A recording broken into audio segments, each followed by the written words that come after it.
right, well, it's 7 o'clock and we have a quorum, so we're going to start the meeting. Today is February 2nd. So the first order of business is to review and approve the minutes from the January 20th, 2026 meeting. Did everyone get a chance to take a look? Thank you, Tanner, for preparing them. Entertain a motion to approve. So moved. Second. All in favor? Aye. Any opposed?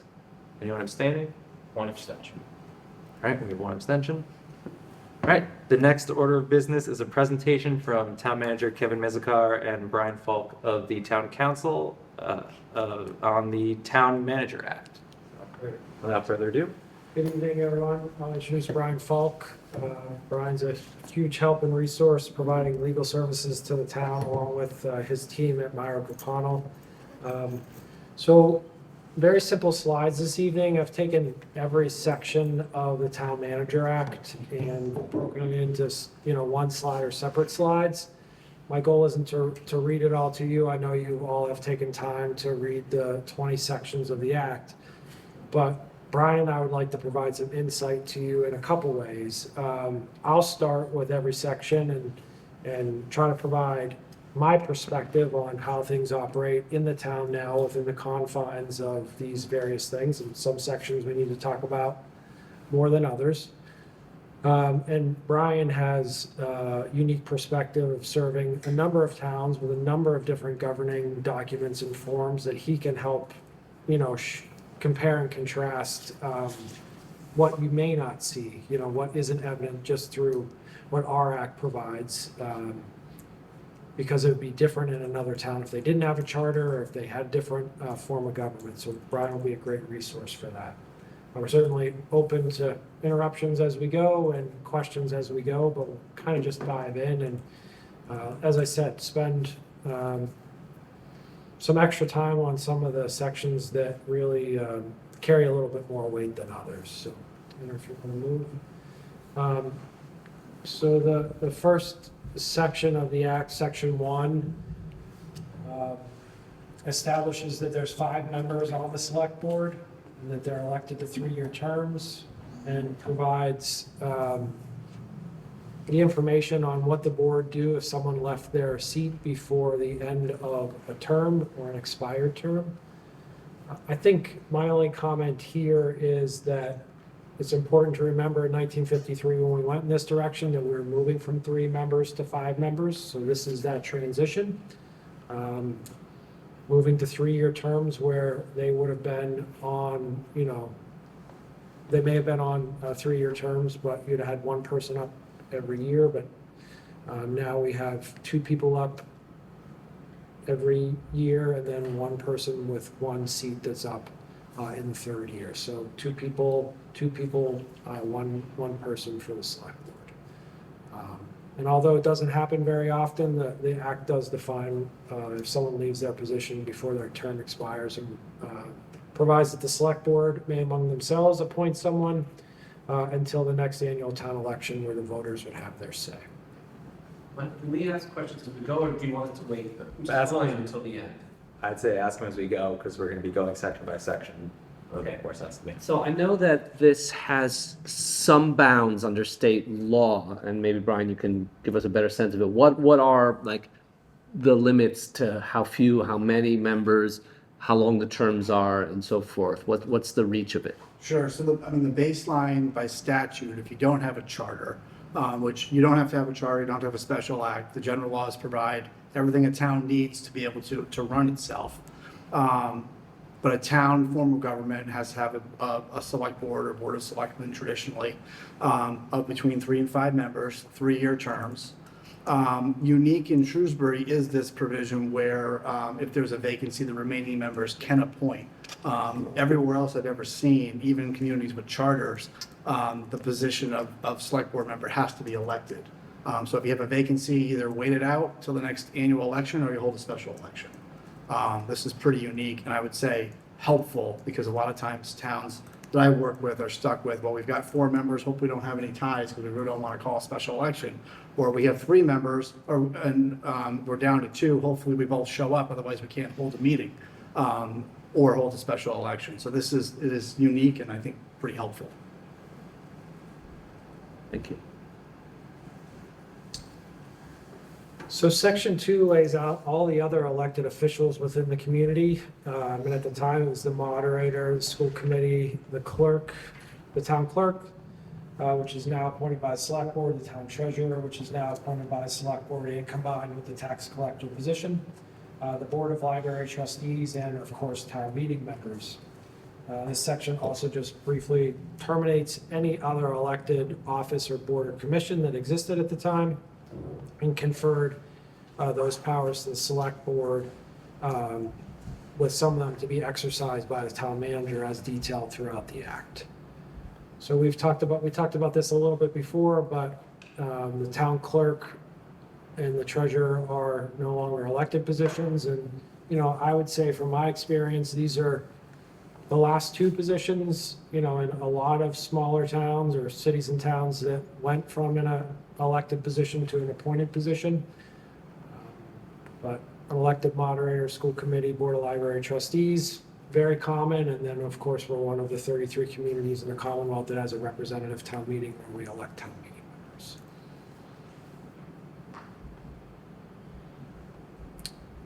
Great.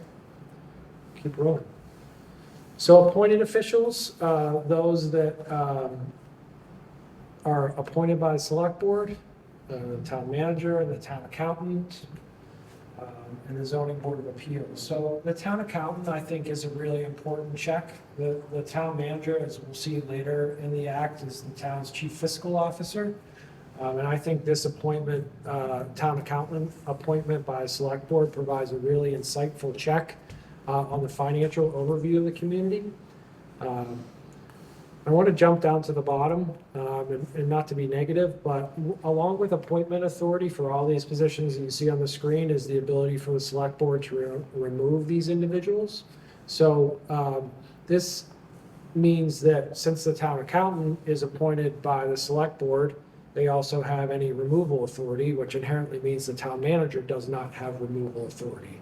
So I think it's a really good financial check and balance because the town accountant knows the books better than anyone. And although the town manager really drives the financial strategy and the revenue model and the revenue planning, the town accountant can advise the select board on any challenges or internal control issues that may be happening within the town. And I think it's just a good, unique voice for the accountant to be separately appointed by the board rather than the town manager. The zoning board of appeals, I think similarly, as we'll see on an upcoming slide and everyone's aware, the planning board is appointed by the town manager. ZBA sometimes has a check on land development and a balance on land development when it comes to decisions made by the planning board. So I think this was also very insightful of the creators of the document to separate the land development authorities between the town manager and the select board to create a little bit of that appropriate friction and balance in the system. Town council is appointed by the select board, constables, election officers, registered voters, the town clerk and the treasurer. So the act already foresaw that, there might be an interest in moving the town clerk and the treasurer from elected positions to appointed, and it's provided in these sections, and I already talked about, but, Brian can correct me if I'm wrong, but normally when you're the appointing official, you're also the removing official, and I think that's an important interplay when you look at who the town manager appoints in the select board. One question on that. I agree the value in separating these powers between the select board and the manager. I see kind of a theme in the select board appointees and the manager's appointees, as the manager is the chief professional officer of the town, effectively, and all the department heads and their subordinates the town manager appoints are the professional staff of the town. I mean, does that sound, but I still see a couple people up here who, in my mind, I see as more professional staff than the political staff or opinion staff, or someone who's supposed the select board would appoint as maybe gauging the interest of the community. And I guess the interest of the community is the select board's drive. such as the accountant, the treasurer, and the clerk. The Whereas the rest of them, such as quite importantly the ZBA, is to drive the opinion of the town. What the populace is interested in, what our opinions as residents and voters are. Am I just categorizing it wrong? Is my thematic idea here wrong of how this division works? Or, if we were to do this whole cloth, which might happen, would these department heads or individuals, if they don't even have a department, if they're just a single individual, would they still be in this dichotomy?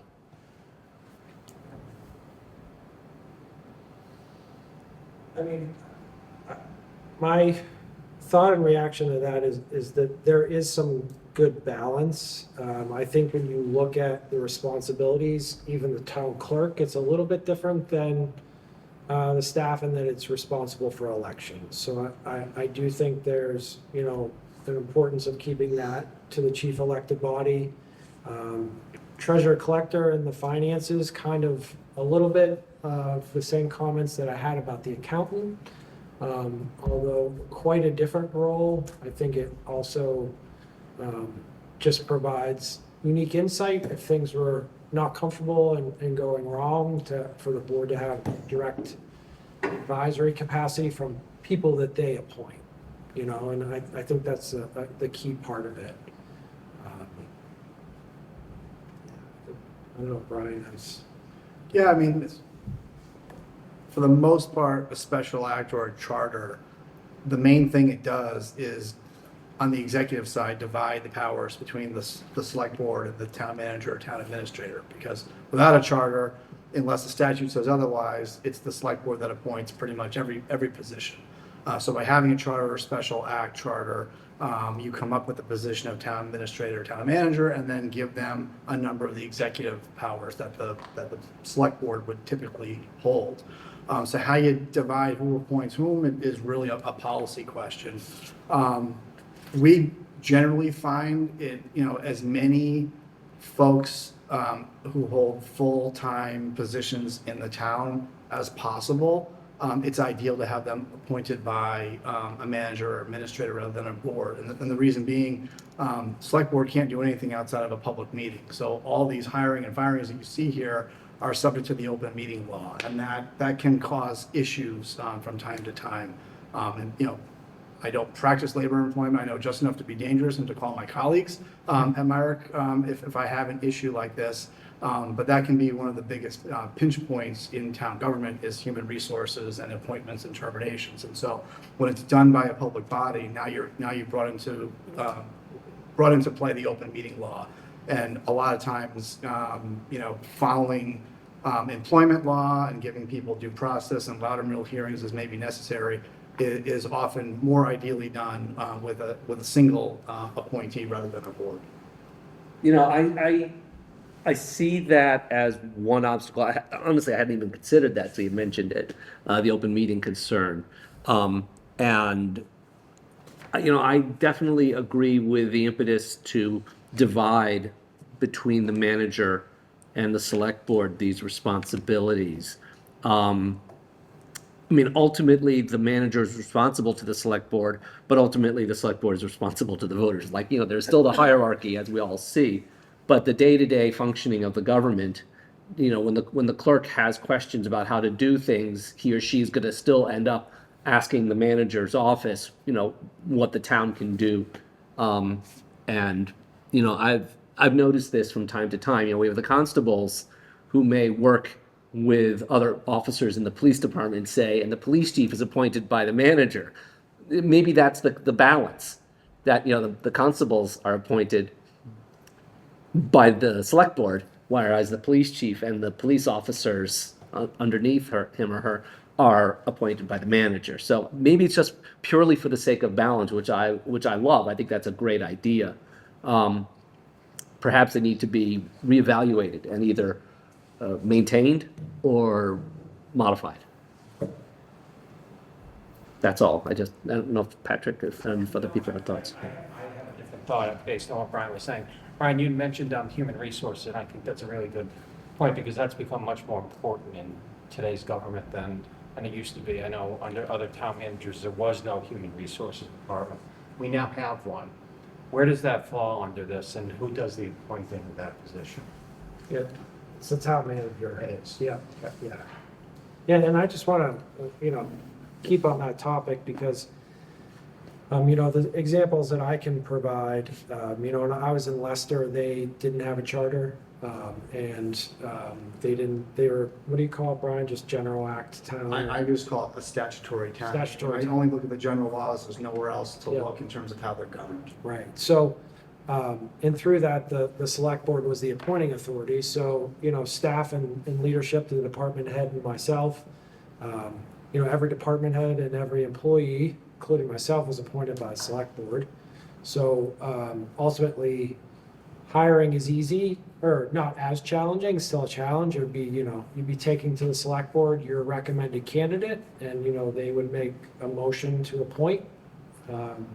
Much more challenging on the other side of things whenever you have to deal with sensitivity around personnel issues and procedures associated with the open meeting law and what can happen in executive session and what rights employees have to due process under the law. And just putting that all within the confines of the open meeting law makes it incredibly challenging and harder to deal with, and harder to deal with in a number of levels. And it's important to recognize that when the authority to carry out day-to-day operations and meet expectations falls to a person that doesn't appoint the people that work for them, there's limited control and can be a lot of finger pointing, and if culture isn't good within the organization, much more challenging, right? Like in a scenario like Shrewsbury where those things line up really well, where the manager has a lot of the appointing authority to operations staff that carries out the day-to-day activities, there's no second guessing who's responsible for doing what and what actions need to be taken if performance is, becomes an issue. So I think I agree that having a limited number of appointments made by a select board provides some balance, but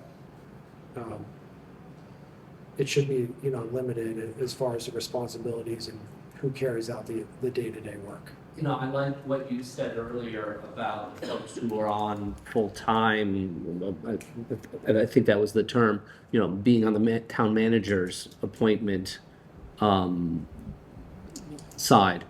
Whereas the folks who are, meeting on, for the evening to make decisions, that in those cases, that's kind of a different question.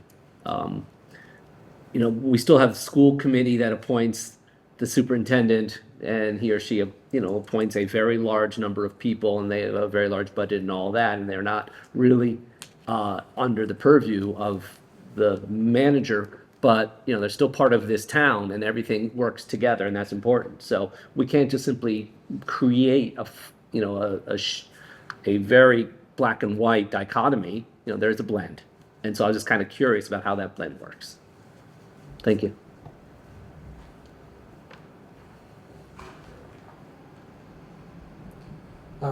So the moderator has appointment authority over the finance committee and the personnel board. So the finance committee is 9 members and the personnel board is 3 members. Why is that historically that the moderator appoints that? Because the moderator runs town meeting and appoints these two groups? Yeah, historically, the finance committee is an advisory role between the executive branch and town meeting. So executive branch will typically prepare the budget, finance committee reviews the budget, and makes a recommendation to town meeting. And so having them as being more of a component of town meeting rather than a component of the executive branch is really where that's been. Personnel boards, not all towns have them, but it does serve a similar role where, they review the wage and compensation plan and make a recommendation to town meeting. So again, sort of those two boards there, you know, they're there as a function of the legislative branch rather than the executive branch. We've changed authority of the personnel board, you know, recently to help kind of modernize our system and be able to move to, you know, pay per performance type system and be a little bit more nimble and challenging wage markets and things like that. So the personnel board still has a clear charge and they're responsible for supporting and assisting and establishing positions that we're allowed to fill within the community, the titles that we have, the job descriptions associated with it. But then when it comes to compensation, you know, they serve as an advisory role to compensation adjustments and total wage scales and ranges. And their role, if I understand it, as you say, is advisory.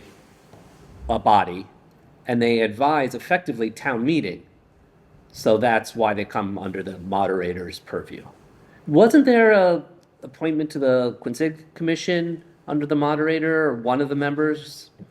I remember that at one point. I don't know if that's still under his or her. It's not defined in the Town Manager Act. I think it's defined. in Okay. the Quincy Commission's charters. Oh, okay. That's fine. I just had a question. So during town meeting, when we go through all the, and it's a lot of pages about personnel and salaries and everything, so that is all reviewed by the personnel board? It's all within the confines of the classification system and the compensation system that the personnel board has approved.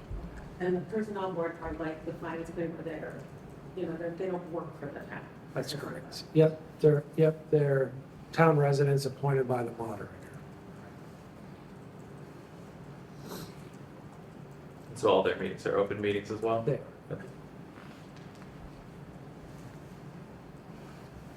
Okay.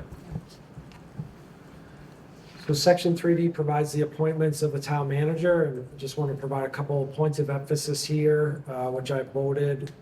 You know, the act requires that my appointments or the appointments of the town manager are upon merit and fitness alone and the performance of the position. And we've already talked a little bit about, but I did emphasize remove for cause. Because I wanted to have the conversation that we've largely had about appointments and removals when necessary and responsibilities. So you can see there's some tightly defined bodies, and although I'm not 100% sure, I do believe all of these bodies were formally elected bodies prior to 1953. And, you know, Board of Health, Board of Public Welfare, which we no longer have, the Light Commissioners, the Planning Board, and the Assessors. And then all other boards and committees and employees of the town really becomes the catch-all that is the largest bucket of appointments and appointing authority that falls to the town manager, which really is the staffing of all departments within the organization. The Light Commissioners are Selco. That's correct. And so if you see that last clause, with the exception of, and then officers and employees of elected officials. So an example of that would be the Board of Library Trustees appoints the library director, and the library director is the appointing authority for the employees that fall under her jurisdiction. We work very closely together and follow the same personnel rules, and you know, our HR system kicks in for the library as well, so it's very collaborative, but technically and specifically, the elected Board of Library Trustees appoints the director, and the director appoints her staff there. And obviously, another example would be the school committee.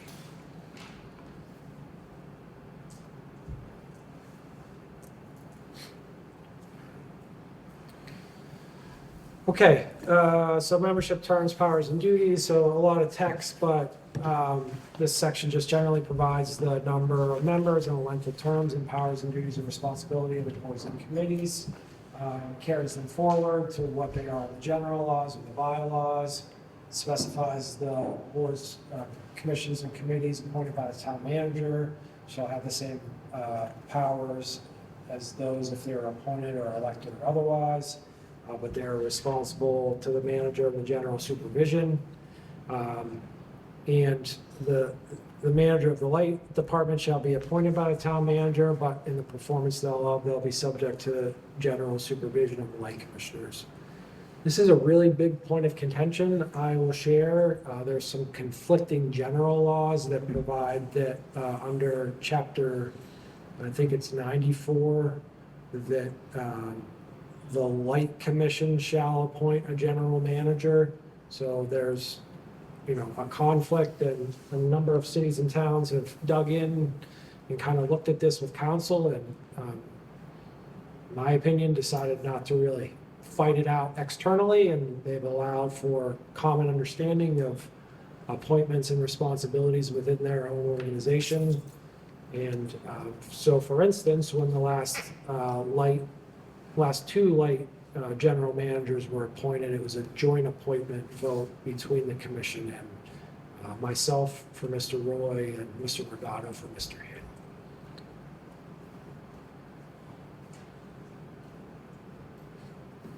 That's mostly, if I may, so that's mostly just not to cause any problems, whether the bylaw works or the state law works. Look, we'll just pass on this and everybody will just make nice. But while we're looking at this, maybe that's something we could resolve. Of course, we can't resolve the state law. We can only resolve our law if we chose to, or we could keep letting it coast, or we could push it harder if we wanted. Okay. On the topic of terms, are there any positions or boards that have term limits, or it's just, here's how long the term is, and then take as many as you want as needed? Yeah, there's no term limits for any position within town.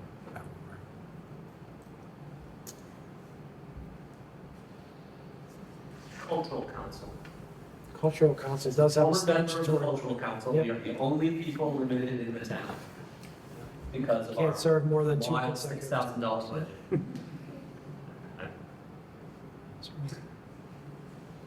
Nice job, Mark.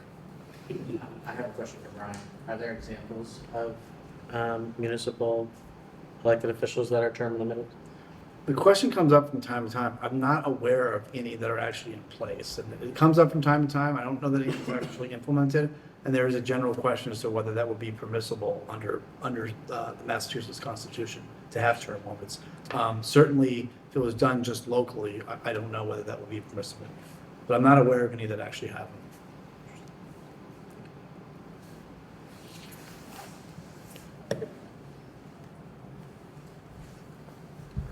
So multiple offices, select board, school committee, finance committee members are ineligible to hold any other elected or appointed office, except select board member can serve on the building committee. The MSBA requires certain specific appointments, including a school committee member to a school building committee. There is the matter of being an ex officio member. We don't have to kick Carlos out tonight because he is serving as an ex officio member of the select board here on this board, as this board falls under the jurisdiction of the select board and is advisory there too. And then it says the town manager is free to take on any other position that he has appointing authority over with no additional compensation, as long as provide notice to the board and through the town clerk. I would see in modern times that only being necessity if some particular position, very specialized, like let's say the town accountant has to sign off on particular financial documents, and we're trying to set the tax rate or get free cash certified. A simple designation into that position could get us through a multiple month absence or something in the position and allow the work of the town to move forward where otherwise it would be held up.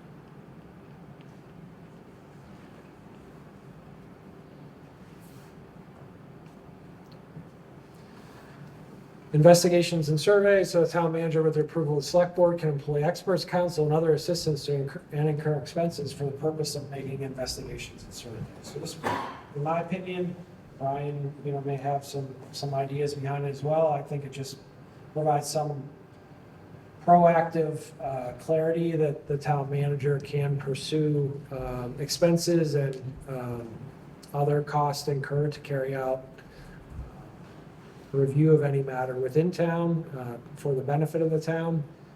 It's interesting because there's other contracting sections and other legal defense sections, but nonetheless, Section 6 still exists. Brian, I don't know if you had any other insight into it. No, I mean, it's fairly typical in other charters. You sometimes see it actually being the select board that has this authority, not the town manager, but just a general oversight, investigatory role for the chief executive, or in this case, the town manager. Are there any limitations as to what, is there a ceiling or a limit on what expenses or who you can bring on? Yeah, it all has to be within the confines of any appropriation made by town meeting. So it would have to be within the confines of the operating budget or any other appropriations. So it would still be limited by town meeting.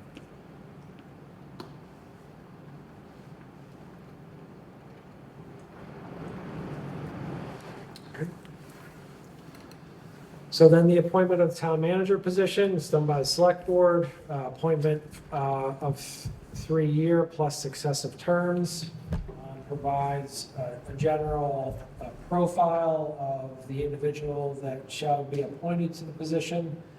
And this language is word for word. I should have said this a long time ago, but anything that's in italics is kind of my summary. Anything that's in traditional font is directly taken from the act, although it may be truncated, which I've done here with the ellipse, but I think this is important, as we talked about in some of my opening comments in November. The town manager position in many communities is, seen as modernizing, professionalizing local government, and also removing any type of, corruption or, early 1900s era, business dealings. And I think this is a strong indication of what the intent was of the authors at the time and the community at the time to hire, a professional, well-suited individual who has experience in this position to run the organization in a certain way. I did include in there that the town manager shall be appointed without regard to his political beliefs. That's the language that's in there. And I think that, signals a hallmark of the position that we function in very political environments, but in apolitical ways when we're making recommendations and decisions, especially in the context of what you see on partisan lines and divides at, higher levels of government outside of local government. Of course, we're nonpartisan even in our elections, but I see that as giving any individuals, especially candidates, exemption from, having to talk about any of those things when they're being considered for the positions or carrying out their duties. And I think it's a really important part of the act. I have a question about the last thing. I remember when you were hired, Kevin, 9 years ago, that since you were a Leicester resident, there was the select board was happy to hire you, and they're going to waive the residency requirement. And I remember wondering at the time, what's the point of a residency requirement if it can be waived by the same people who would be doing the appointment in the first place? It just seemed like an illusory kind of requirement. So maybe our guest can explain what the point of a residency requirement would even be if it could, in the first place, A, and B, if it could be waived by that same body. Yeah, some towns have a residency requirement for their managers. Going lower down the line, there's case law that's not permissible. You can only go so far. So you may be familiar with, Boston police officers. You have to be Boston residents only for the first 10 years, then they can move out of the city. There's primarily higher level government officials that you see if there is a residency requirement that would have it. I think the theory is we want our manager to feel the consequences of decisions. So it has to be a resident, pays taxes if he owns a home, and is just generally a part of the community and experiences, the same experience that residents have with town government. I think that's the political theory for it.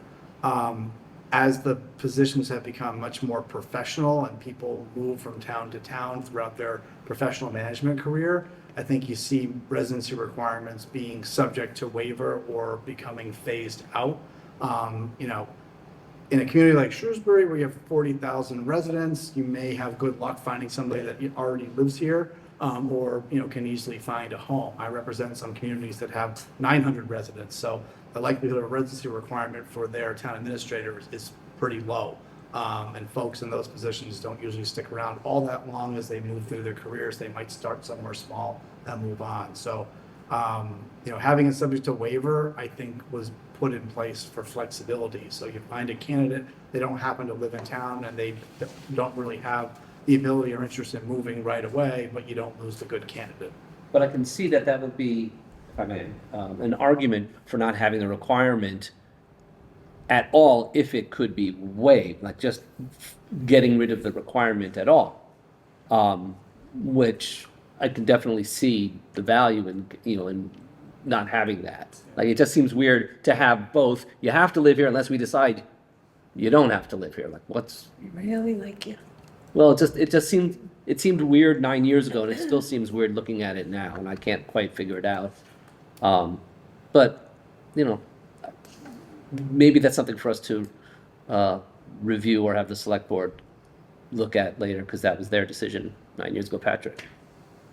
Kevin, do we have any positions in town that require residency? No, we have proximity requirements for public safety and public works, but no specific town residency. I mean, it was probably, because didn't all the previous town managers live in Shrewsbury, basically? They did, and there was a requirement under the act. So the act was amended in 2017. I'm not sure if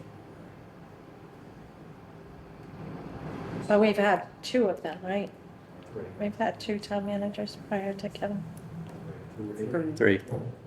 Oh, one was only for, I Still. remember, yeah. Still counts.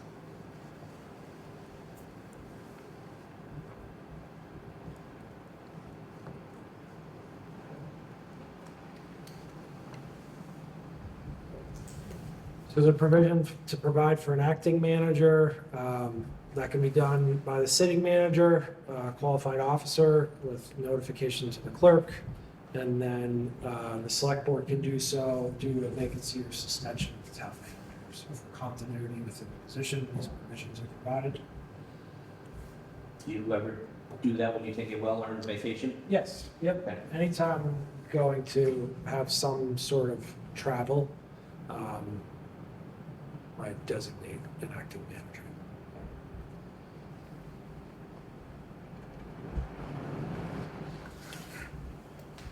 All right, so the removal of the manager, it's my favorite section. The select board has the authority as the appointing officials to remove the manager.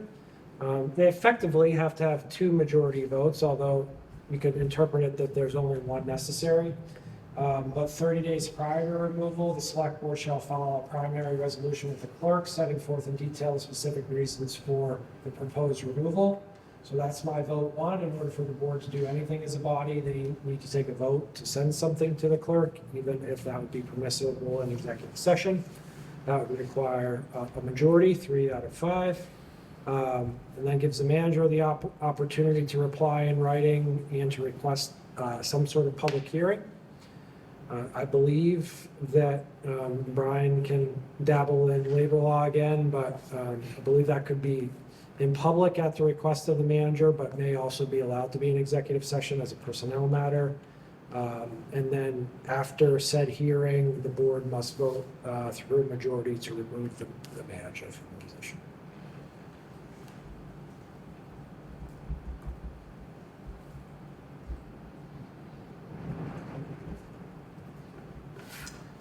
Compensation of the manager, pretty straightforward. This is the entire section 10. Town manager shall receive compensation set by the select board with an appropriation by town.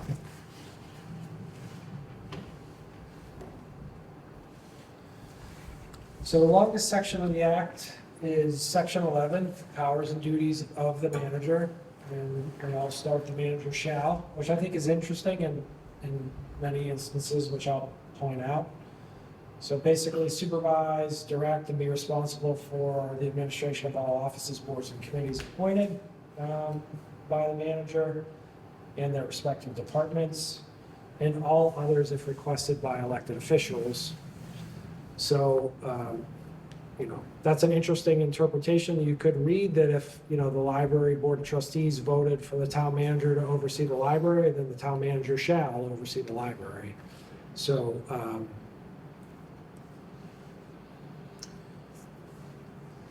Part B, with the approval of the select board, may reorganize, consolidate, or abolish departments, commissions, or boards and offices under their direction. And this has been done recently. We created a Department of Public Works and, created a regional board of health and those types of things. So it does happen from time to time. Fix the compensation of all town officers, employees appointed by the manager. Keep full and complete records of the office. It should say render as often as may be required by the select board. And keep the select board fully advised of the needs of the town and recommend to the select board for the adoption of such measures. So proactively requires the manager to inform the board and then work with the board, whether it's with town meeting or directly to make any changes and improvements and meet the needs of residents.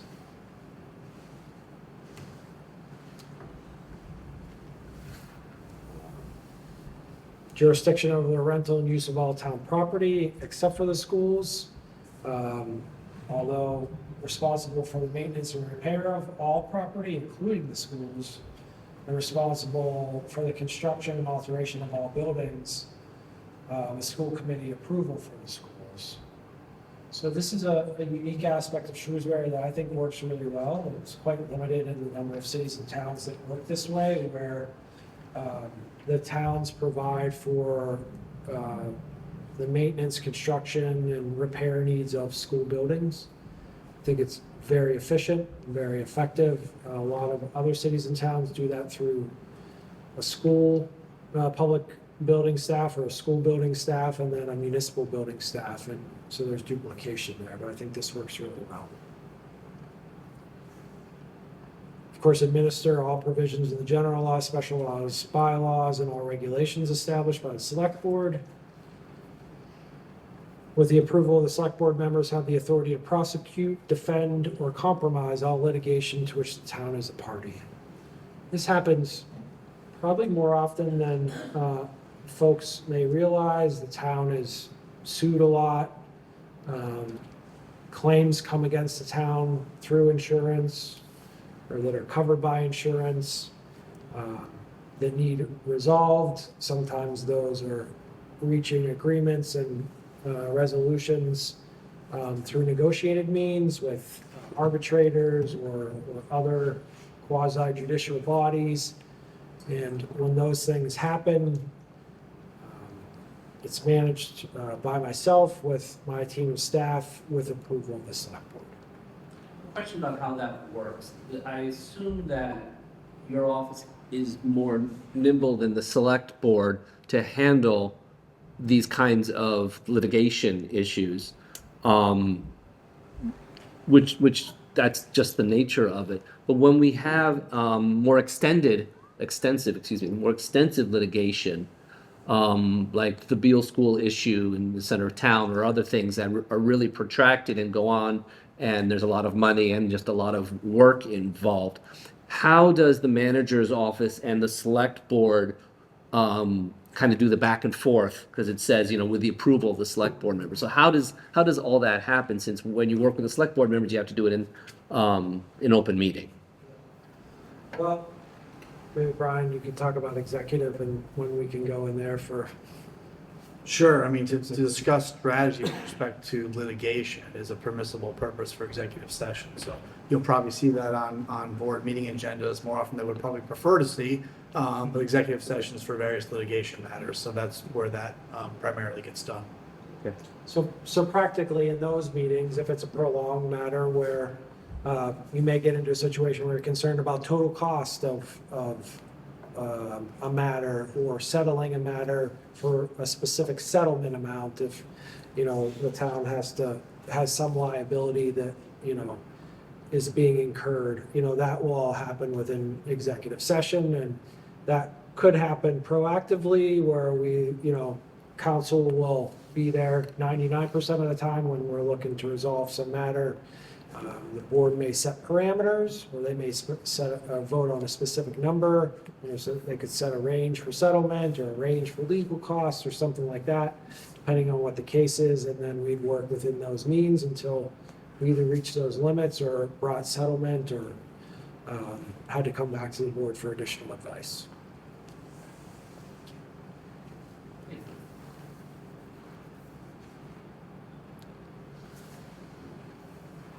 Can you just go back 1 second? Yeah.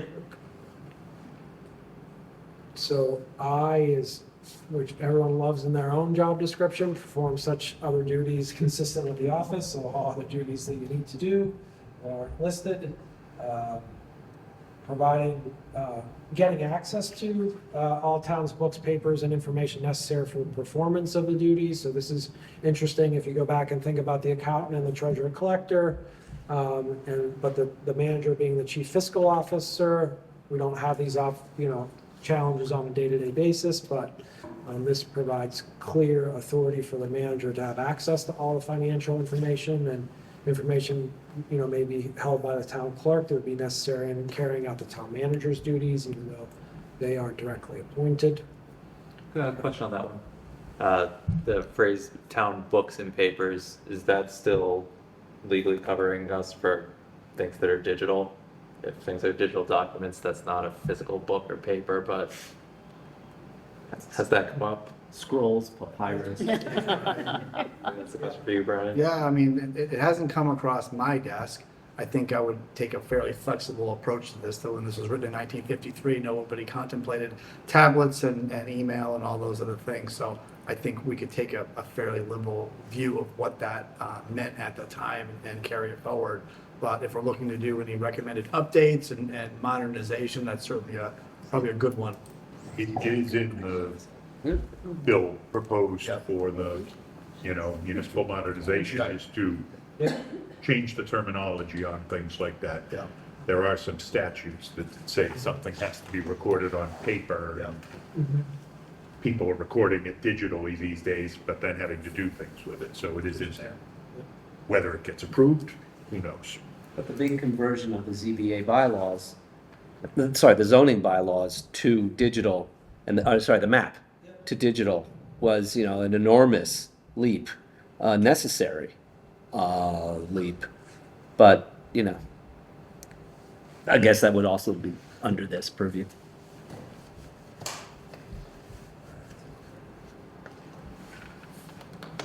So finally, here, it could seem rather mundane, but I also think this section K is really important. Purchase all supplies and materials and equipment and shall award contracts for all department activities under the manager's supervision. And working in many other communities where the select board is the contracting authority, this is, both much more efficient and effective given the number of documents. I probably sign, I don't know, anywhere from, 10 to, 15 contract-like documents, whether they're change orders or notices of intent to award or actual contracts or things like that on a weekly basis. So not having to line these all up, bring them in front of the select board, detail the provisions of all the contracts, and then get their approval every 2 weeks is a really important distinction in comparison to some other communities, a great point of efficiency. And then this just provides further authority as you go on to make purchases for all departments and activities. and for departments not under my supervision still requires the town manager to be the contracting authority once approved by the head of any department.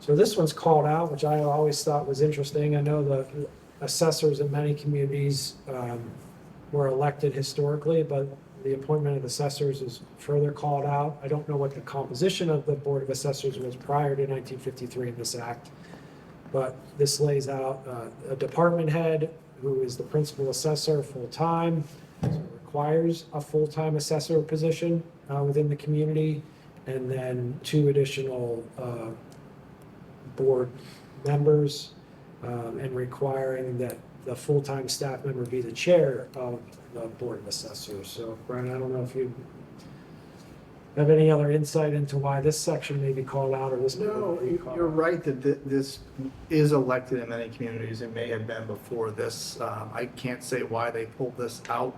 And, planning board and others were put in a larger section. But, yeah, I mean, the principal assessor is busy year round, and the 2 additional assessors are busy coming up pretty soon when we start reviewing abatement applications. But it is a fairly sophisticated, data-driven, profession at this point, certainly for the principal assessor, but the other assessors who vote on abatements, it's, you do need to know what you're doing. Because it's fairly complicated, and you're often going to the appellate tax board and going against an expert appraiser if somebody is willing to push it. I have a question on this, if I may. First of all, if section, what was it, 3D or 3B, whatever, says that the manager appoints the assessors, why do we have this additional section? Is it because that's just how it was written and then it was summed up at a later time? Like, is there a conflict in this, or what's going on here? No, I mean, I think section 3E spells out, go look at section 12, so it's been Oh, it does. incorporated from the beginning. That's my read of it, yeah. Okay, and the second is, the way I see it, back to my original rubric of the political and the professional staff. The assessors are very much a political staff, and as the manager was saying earlier, and as he said several meetings ago, there's always the concern about professionalism and potentially old-style corruption. The assessors could be under a lot of political influence to make adjustments and do things that are not professional and not political, and that are political and could be swayed by residents. So it's, in this case, if nothing else, to have the assessors under the manager's purview, I could definitely see why they'd be considered professional staff.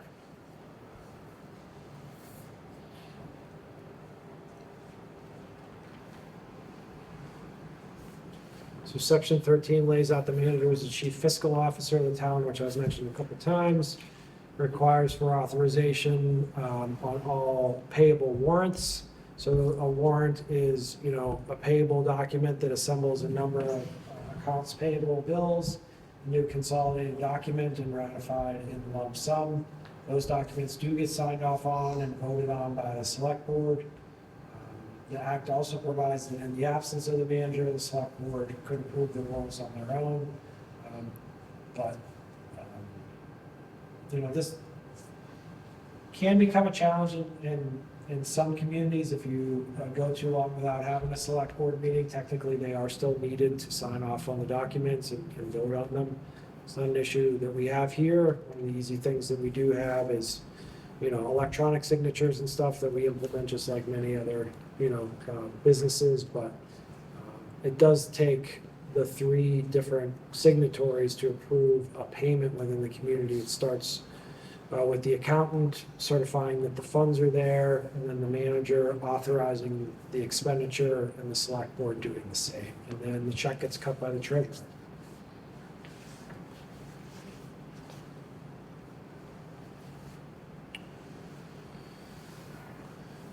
Investigation of claims, this basically says that if I question anything that comes through that payroll or payables process, that I turn it over to the select board to immediately investigate the facts, whether the payment should be made. This is something that I've never done.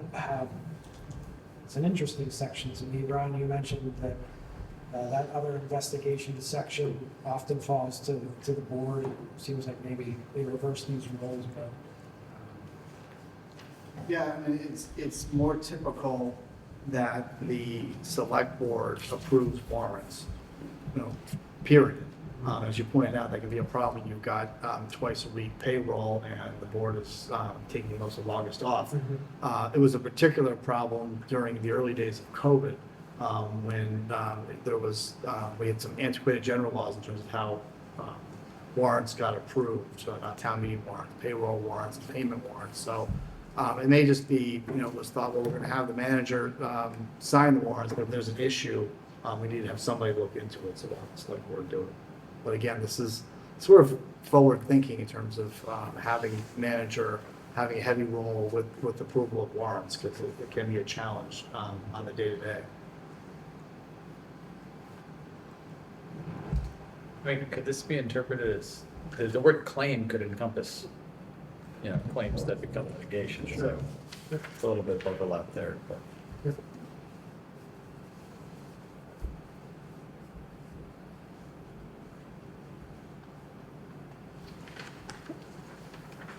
Section 15, I may be wrong, but I think the Town Manager Act precedes the conflict of interest law at the state level, and I believe this was the town's attempt at ensuring that there were no conflicts of interest. So basically, it lays out what is now in Chapter 268A of the general laws that really governs conflicts of interest and, mixed loyalties, conflicting loyalties when it comes with contracting with the town and being an official of the town. So it's good to have this here, but again, we have to rely on the Chapter 268 of the general laws.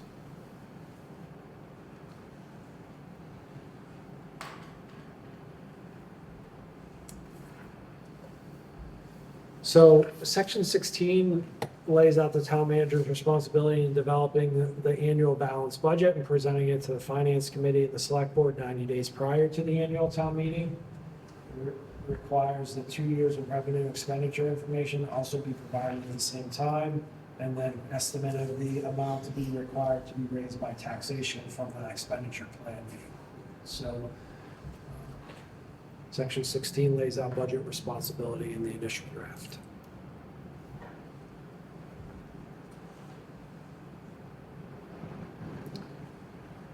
So this charges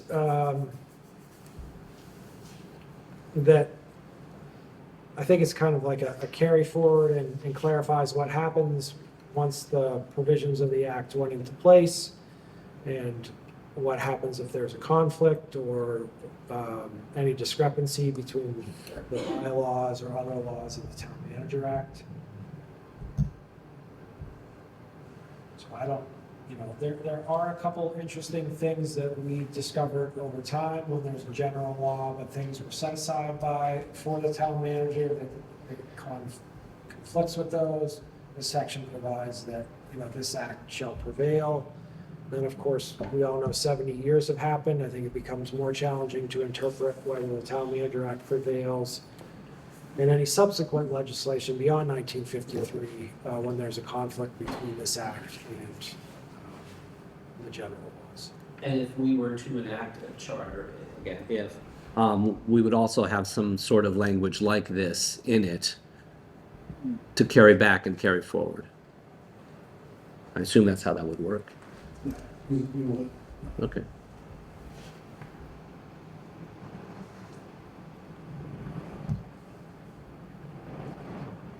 If we were to prepare and consider a town charter, who would be drafting that? Would it be town council or would it be town manager? Yeah, I mean, charter review committees will often, take the first attempt at drafting it and have council review it. Can be done by staff, can be done by, designated board members or committee members. So, there's not a prescribed way of doing this.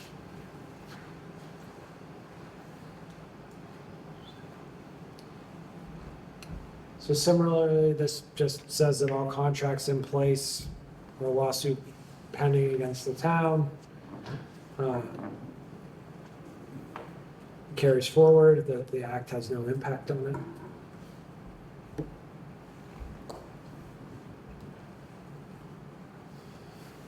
Tells the voters at the time how to enact it locally. So it's a ballot question, so the open town meeting approved the submission of special legislation up to the state, and then the legislature in its enactment of the actual language sent it back to the town for a question of all voters with a majority vote to pass. And the act further provided that basically it should be asked 3 times. So it specifically laid out that if it was rejected on its first 2 attempts, that there shall be a 3rd attempt. But then, I guess at that point, it would not have been enacted since it was laid out so specifically.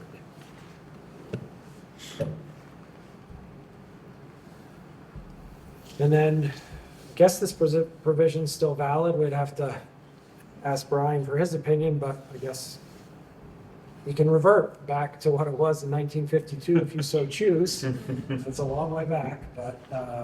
But if we were to enact a charter, we would have to, we would have to effectively revoke this and maybe the other act.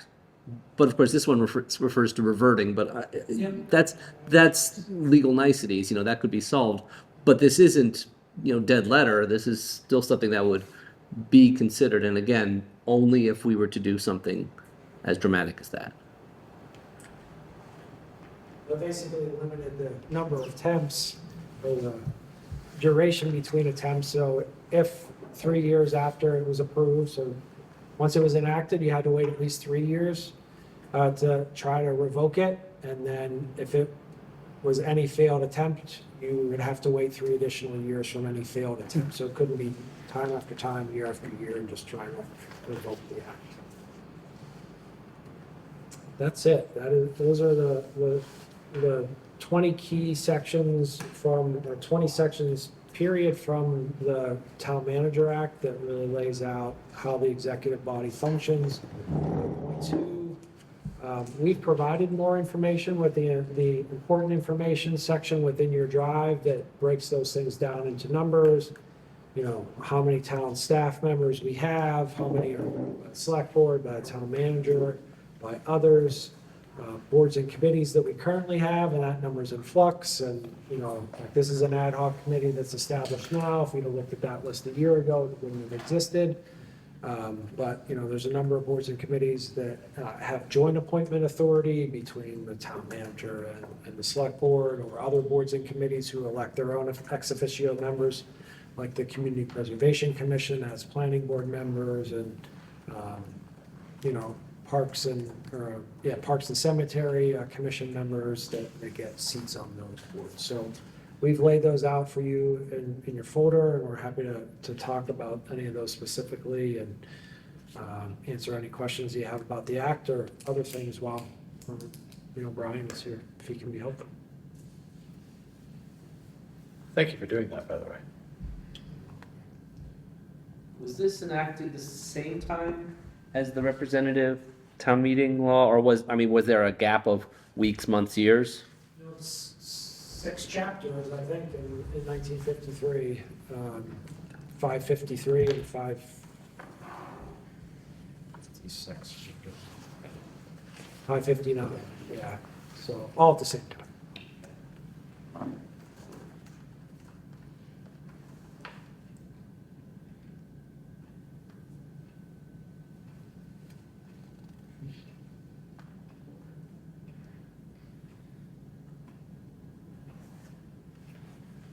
Excellent. Does anyone have any further questions for Kevin or Brian?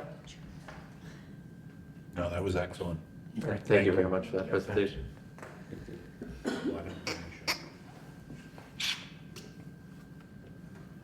Well, the next item we have on our agenda is to discuss, continue discussion of the draft form of government studies survey that we wanted to address to community members. I believe last meeting we left off that if people had adjustments they wanted to make to it, they could send them to Tanner, and then those would be redistributed out.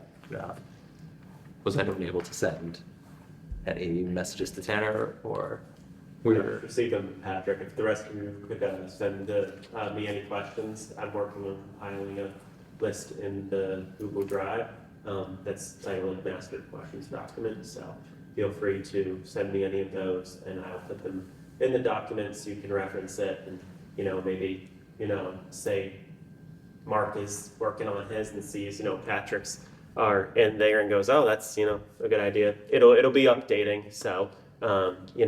What things have been, suggested, and maybe some inspiration for your own questions. So figure I'd let you all know it's there for jogging your own, brainstorming your own questions.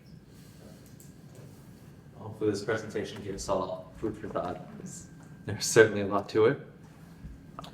Well, one of the things that occurred to me during the presentation, I don't think the survey questions include a question of like, do you have an understanding of the documents that govern the town? Because I think it's a little confusing, and I think most people would probably say no, or they think they do, and they think it's just the bylaws, or they think so. I don't know how you word that, but I'd be interested to see that question. It's on the town website, it's all there, but it's not necessarily straightforward, and I don't know if people know it's there.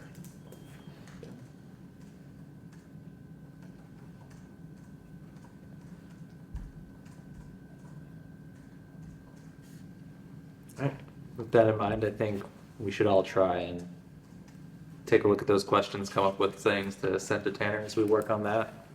Our next meeting is currently scheduled for February 23rd, which is a Monday night at 7 p.m. here. Is there anything else anyone wanted to discuss before that time? I have a question. Yes.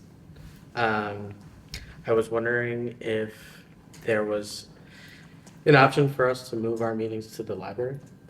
Is that a thing that we could explore?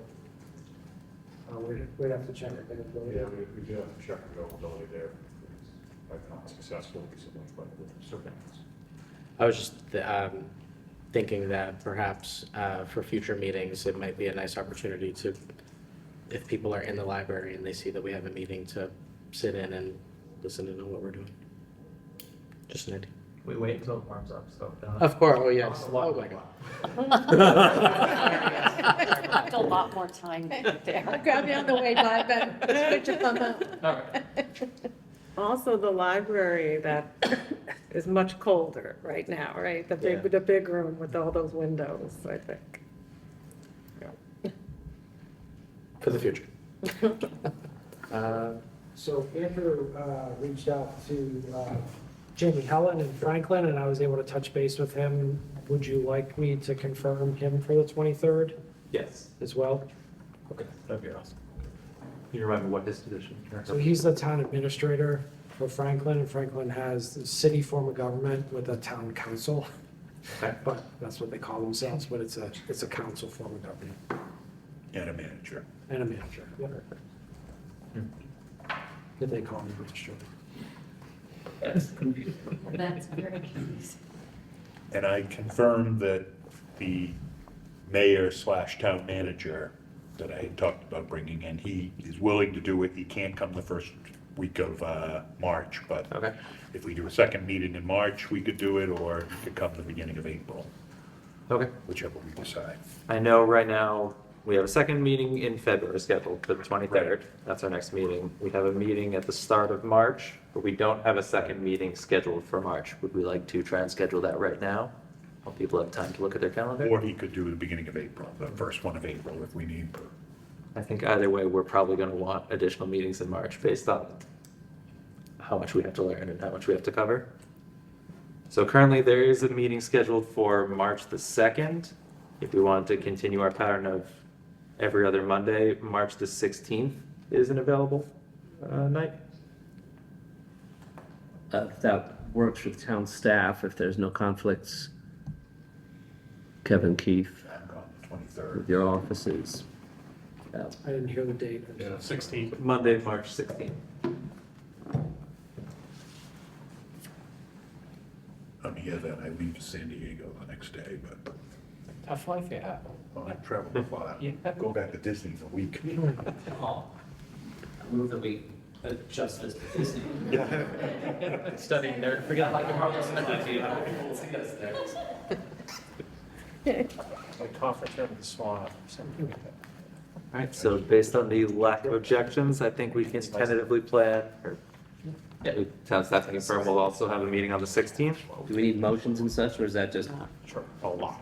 we go for that? I think we're good for that. So to summarize, our next meeting is on February the 23rd. It is a Monday. We have a guest speaker from Franklin coming. Following that, on the next week, we have a meeting on Monday, March the 2nd. We do not have a guest lined up yet. And we have just scheduled a meeting for March 16th, where we will try and get Bob knows. an additional guest that Andrew just Yep. specified. All right, with, Just one thing, so Yes. the 16th, the select board room is available, or this room? Does anybody have a preference? And I like- Oh, the select board room, because we can stream the video, right? Like, that's the deal. We can go live. I mean, isn't that right, Kevin, how that works? I'm sure that's what I'm talking Yeah, about. that- I would much rather be live, if we could. as long as we make sure to send a reminder to everyone on the 16th that it is not going to be here. Otherwise, I have worries about us meeting quorum. Shorter walk for bed. Yeah, we want someone for the second. We want this room for the No, second. a speaker for the second. If possible, I think, yes, we want speakers. I'm for all. Any chance we can get? Yes. All right, yeah, I'll email you some options. Perfect, yeah. Or you Okay, can tell me what you want, and I can track it down. whoever you've got. Within reason. Yeah, I got you on that. All right. If no one has anything else, then I entertain a motion to adjourn. So move. Second. All in favor? Aye. So moved.